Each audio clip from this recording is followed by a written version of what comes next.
क्या हाल चाल है। स्वागत है आप लोगों का हमारे नए ब्लॉग में। देखिए सुबह का टाइम हो चुका है, लगभग 10 बज चुका है, क्योंकि यार मुझे बहुत ही लेट हो गया। मैं रात में देरी से सोया था और आज मैं सुबह देर से उठा हूँ और अभी मैं वोका भी पढ़ रहा था। मैंने OWS आज मेरे भाई साहब OWS समाप्त हो पाया। मैंने उस दिन आप लोगों से कहा समाप्त कर दूँगा, लेकिन कुछ कारणों से मैं नहीं कर पाया, क्योंकि मैंने 50 पढ़ लिए थे, 50 रह गए थे। और मैंने आज देखिए लास्ट है 1452 में। मैंने सोचा आप लोगों को दिखा देता हूँ शुरू से ही। आज मैंने लास्ट ओकैप पे इतना OWS मेरे समाप्त हो गए और इसके बाद मुझे एडम्स करने। एडम्स लगभग 450 या 500 लगभग हो गए थे और उसके आगे के करने हैं। देखिए ये एडम्स में पढ़ता हूँ, देखो ये किसी की चीज़ का मुझे मीनिंग नहीं आता है। जब मैं सर्च कर लेता हूँ गूगल पे से, ब्रेक इन लिखा है, ब्रेक इन में होता है फोर्स करना, किसी एंट्री या ज़बरदस्ती किसी चीज़ में घुसना, ज़बरदस्ती घुसना वो होता है ब्रेक इन। और ब्रेक इनटू तोड़ना। जैसे ये चीज़ है, मैं वो सर्च करके गूगल पे लिख देता हूँ। जैसे देखो ये सब लिखा हुआ है। मैंने पेंसिल अभी मेरे पास नहीं थी, कल पढ़ रहा था, तो मैंने सोचा पेंसिल लिख देता हूँ, क्योंकि पेंसिल मैं अभी लाऊंगा। इसके बाद में ये देखिए जिसकी मुझे मीनिंग नहीं आती है वो मैं लिख लेता हूँ। जैसे ब्रिंग होम द बैकोन लिखा है, सुअर का मांस। इससे थोड़ा बहुत इससे मतलब हेल्प मिल जाती है। जब इसकी हिंदी मिल जाती है, पता हिंदी के मुहावरे ही हैं ये। देखिए जहाँ जहाँ पे मुझे थोड़ी बहुत दिक्कत होती है, मैंने पेंसिल सर्च करके लिखा हुआ है। ऐसे ये देखो इसे लिखा है ब्लाइंड एली। ब्लाइंड एली का आप लोगों को पता होगा क्या होता है, अंधी गली। इसका हिंदी होता है अंधी गली, और इसमें मतलब वो होता है association in which no further, मतलब इसके आगे का कोई रास्ता जहाँ पर नहीं दिखे, ऐसी परिस्थिति इसके आगे कोई रास्ता नहीं दिखे। ऐसे करके पढ़िए, आप लोगों को भी थोड़ा बहुत सहायता मिलेगी। और उसके बाद में एंटोनिम साइनोनिम्स। एंटोसाइनो जब आज मेरा OWS हो जाएगा, कल से मैं एंटोसाइनो स्टार्ट कर दूँगा। कल से एंटोसाइनो स्टार्ट कर दूँगा। और इसके बाद में कल हमने प्रोनाउन के मैंने परसों एरर वाले क्वेश्चन किए थे, और परसों ही मैंने वो फिल इन द ब्लैंक्स किए थे। और कल मैंने प्रोनाउंस का किया सेंटेंस इंप्रूवमेंट का क्वेश्चन मैंने सब कर लिए प्रोनाउंस के। अब आज मुझे एडवर्ब चैप्टर रिवाइज करना है। एडवर्ब चैप्टर रिवाइज करने के बाद उसके पीछे के क्वेश्चन एरर वाले क्वेश्चन मुझे आज बनाने हैं एडवर्ब चैप्टर रिवाइज करने के बाद। और सेंटेंस इंप्रूवमेंट के क्वेश्चन कल बनाने हैं। बस चैप्टर या एडवर्ब अपना हो जाएगा। क्योंकि मैंने आप लोगों को बता दूं, मेरा इंग्लिश का कोर्स तो पूरा हो ही गया। जो मुझे पहले से देखते हैं उनको पता ही होगा, जो नए हैं मैं उनके लिए बता रहा हूँ।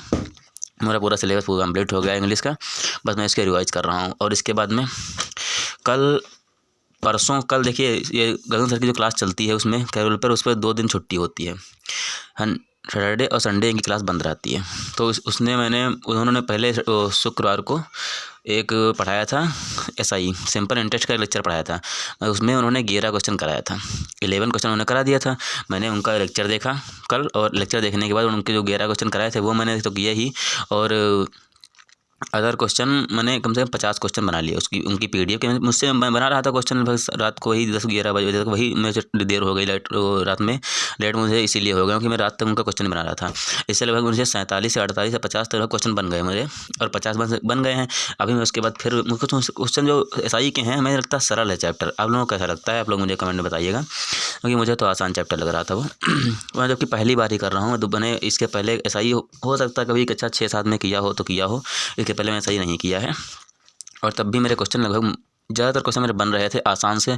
मैं बेसिक मेथड से ही बना रहा था, मेरे क्वेश्चन बन रहे थे। और आज मुझे इसके बाद अभी पहले वोकैब कर लेना है, इसके बाद इंग्लिश का चैप्टर रिवाइज करना है एडवर्ब, और उसके बाद मैथ में मुझे वही उसके आगे क्वेश्चन करने हैं। उसके आगे क्वेश्चन करने के बाद ये इंग्लिश का मेरा मैथ का भी काम समाप्त हो जाएगा। उसके बाद जो आज लेक्चर ये रात शाम को पढ़ाएंगे वो लेक्चर मुझे रात में देखना है, वही SI का दूसरा लेक्चर। इतना काम करने के बाद मुझे आधे घंटे करंट अफेयर्स पढ़ना है। परचम क्लासेस में पढ़ता हूँ करंट अफेयर्स आधा घंटा पढ़ने के बाद उसके नोट्स बना लेना है मुझे। नोट्स बना लेता हूँ, इससे मेरा हर वीकली रिवाइज हो जाता है। वीकली उनके वीडियो भी आते हैं, वीकली उनके वीडियो भी देख लेता हूँ। इससे ये आराम रहता है, आसानी रहती है। और इतना करने के बाद मुझे GS में शुभम जैन से पढ़ता हूँ, जो अनअकैडमी का उनके लेक्चर पढ़े हुए हैं। यूट्यूब पर फ्री कंटेंट है, आप भी पढ़ सकते हैं आसानी से, कोई इसमें दिक्कत नहीं है। मैं उनसे एक कंप्लीट कर रहा हूँ। मैं उनसे नोट्स भी बनाता हूँ, आपको दिखा देता हूँ नोट्स मैं कैसे बनाता हूँ। अभी मैं आप लोगों को कॉपी दिखाता हूँ नोट्स की, उनसे मैं नोट्स भी बनाता हूँ।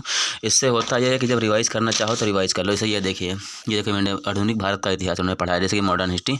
मैंने देखिए पूरे नोट्स बनाया हुआ है, कब क्या हुआ। 60 नोट्स बनवाते भी हैं, और इससे जब नोट्स बनाओ ना तो थोड़ा माइंड में ज़्यादा टाइम तक ये चीज़ें रहती हैं, और थोड़ा एक कहानी टाइप में बताते हैं, इससे याद भी रहता है। रटने वाली कोई चीज़ ही नहीं रहती है GS भी, और थोड़ा बहुत इंटरेस्ट भी आता है। इसे देख लीजिए, आप भी अगर चाहें तो ऐसे नोट्स बना सकते हैं।